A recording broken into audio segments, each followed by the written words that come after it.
ঈদ পরবর্তী সময়ে আমরা কিন্তু বেরিয়ে পড়লাম পদ্মার পাড়ে যাওয়ার জন্য। পদ্মার যে প্রাকৃতিক সৌন্দর্য, যে সমারোহ রয়েছে, সেটাকে উপলব্ধি করার জন্য, সেটাকে দেখার জন্য আজকে কিন্তু বেরিয়ে পড়ছি আমার পরিবার নিয়ে। সাথে আছে আমার মেয়ে নুসাইবা জাহান রুহি। প্রথমে আমরা পুরান ঢাকা থেকে কেরানীগঞ্জ জিঞ্জিরা ঘাটে যাই। সেই ঘাট থেকে আমরা যাব পদ্মা নদীর পার। তো আপনারা দেখতেই পাচ্ছেন আমার মেয়ে আমার সাথে আছে, সে তো মহা খুশি। বাবার সাথে ঘুরতে বেরিয়েছে, সাথে মা আছে। তো আমরা জিঞ্জিরা ঘাট থেকে অটোরিক্সা করে যাব পদ্মার পার। কিন্তু বুড়িগঙ্গার পাড়ে চিত্রশিল্পীরা এই বুড়িগঙ্গাকে অঙ্কন করছে, সেটা দেখে আমার খুব ভালো লাগলো। আমার মেয়ের সাথে শেয়ার করলাম, এই অপরূপ সৌন্দর্যকে তারা অঙ্কন করছে। 6 ঋতুর দেশ বাংলাদেশ, প্রাকৃতিক যে অপরূপ সৌন্দর্য রয়েছে, সেই সৌন্দর্য কিন্তু আমরা দেখতে দেখতে উপলব্ধি করতে করতে যাচ্ছি পদ্মার পার। সেখানে গিয়ে আমার মেয়ে সেখানে গিয়ে খেলাধুলা করবে, কিন্তু রাস্তায় প্রাকৃতিক যে ঠান্ডা আবহাওয়া, সেই আবহাওয়া আমার মেয়ে ঘুমিয়ে পড়েছিল। যদিও তারপরে তাকে ঘুম ভাঙিয়ে গ্রাম বাংলার প্রাকৃতিক অপরূপ যে সৌন্দর্য আছে, সেটাকে দেখানোর চেষ্টা করছি। একটা সময় এই মাওয়া রোড এরকম ছিল না, এখন তো অনেক উন্নত হয়েছে, উন্নত দেশের মতো রাস্তাঘাট। এই ধারাবাহিকতা বজায় থাকুক, আমরা সবাই একসাথে হাতে হাত কাঁধে কাঁধ রেখে মানবতার কল্যাণে কাজ করে এগিয়ে যাই। তো আপনারা আমাদের সাথেই থাকুন। আমরা যাব পদ্মার পার, পদ্মা নদীর পানি পা ছোব। তো আমার মেয়ে তো মহা খুশি। পদ্মার পাড়ের যে অপরূপ সৌন্দর্য আপনারা একটু দেখুন। এই পদ্মার পাড়ের সম্পর্কে বলছি, সে এই প্রথমবার পদ্মার পাড়ে এসেছে, সে তো হতবাক। আমরা যে স্থানটায় আছি এটা হচ্ছে মাওয়া শিমুলিয়া ঘাট। একটা সময় ছিল এখান থেকে আমরা আমাদের গ্রামের বাড়ি, পৈতৃক নিবাস শরীয়তপুর জাজিরা আসা যাওয়া করতাম লঞ্চ, ফেরি, ট্রলার, স্পিড বোটে। সেগুলোই আমার মেয়ের সাথে শেয়ার করি এবং মেয়ের সাথে খুনসুটি করি। শিশুদের মানসিক বিকাশের জন্য তাদের সাথে খেলাধুলা করা, তাদেরকে এই প্রাকৃতিক সৌন্দর্য সম্পর্কে সুনির্দিষ্টভাবে জানানো, এতে করে শারীরিক মানসিকভাবে তারা বেড়ে উঠতে পারে। তাই আজকে আমাদের সাথেই থাকুন। আমরা পদ্মার পানিতে আমাদের পা ভেজাবো।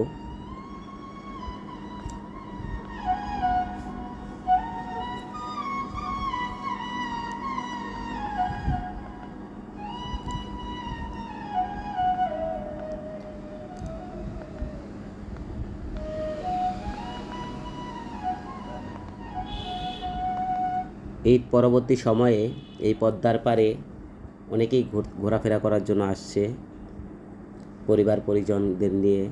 এই পদ্মার পাড়ে একটা চরের মতো জেগেছে, সেখানে আসার জন্য আমাদের অনেক কষ্ট করতে হয়েছে, অনেকটা পথ হাঁটতে হয়েছে। কারণ শিমুলিয়া মাওয়া ঘাট থেকে এই চরে আসার জন্য কোনো যানবাহন নেই, এখানে আসার জন্য পায়ে হেঁটে আসতে হবে। তো আমাদের সাথেই থাকুন, আমরা হেঁটে হেঁটে যাচ্ছি।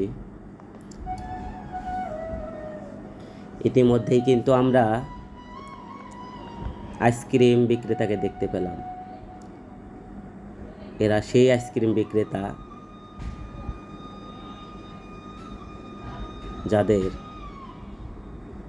সবাই চিনে জানে, কুলফি আইসক্রিম।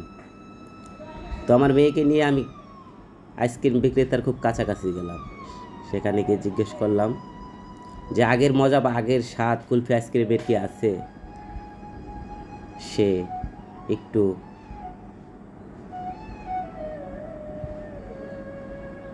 ধৈর্য সহকারে ভেবে চিনতে বলল, খেয়ে দেখতে পারেন। যাই হোক, আমরা কুলফি আইসক্রিম খাবো, টেস্ট করে দেখব যে আগের সেই স্বাদটা আছে কি না।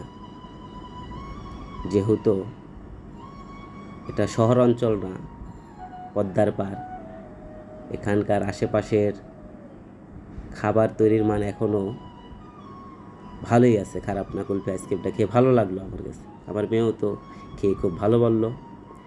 আমরা কিন্তু পদ্মার সেই পানিতে আমাদের পা ভেজালাম, বকুল আকাঙ্ক্ষিত যে পদ্মার পার।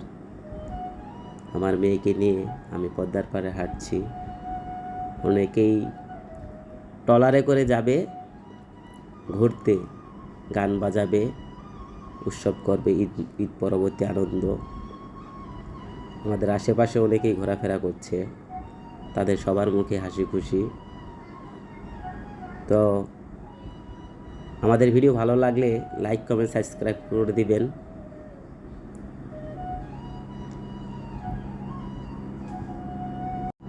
পদ্মার পাড়ে স্মৃতিচারণ করলাম কিছুটা সময়। আমার মেয়েও আমার সাথে চেষ্টা করছে, কারণ শিশুরা অনুকরণ প্রিয়। আপনাদেরকে যদি একটু দেখাই, পদ্মার পাড়ে যে একটা চর, সেই চরে অনেকেই ঘুরতে এসেছে। তো আমার মেয়ে ড্রেস চেঞ্জ করতে হচ্ছে, সে বালুতে মাখিয়ে ফেলেছে শরীর। এভাবে একবার না একাধিকবার পদ্মার পানিতে পা ভেজানো ইচ্ছেটা পূরণ হলো। আমার মেয়ে তো খুনসুটি করছে আমার সাথে।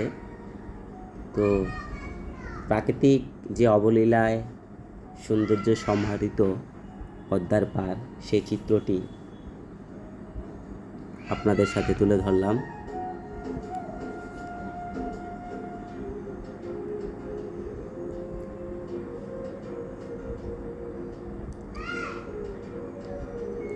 সবাই চাইলে এই পদ্মার পাড়ে এসে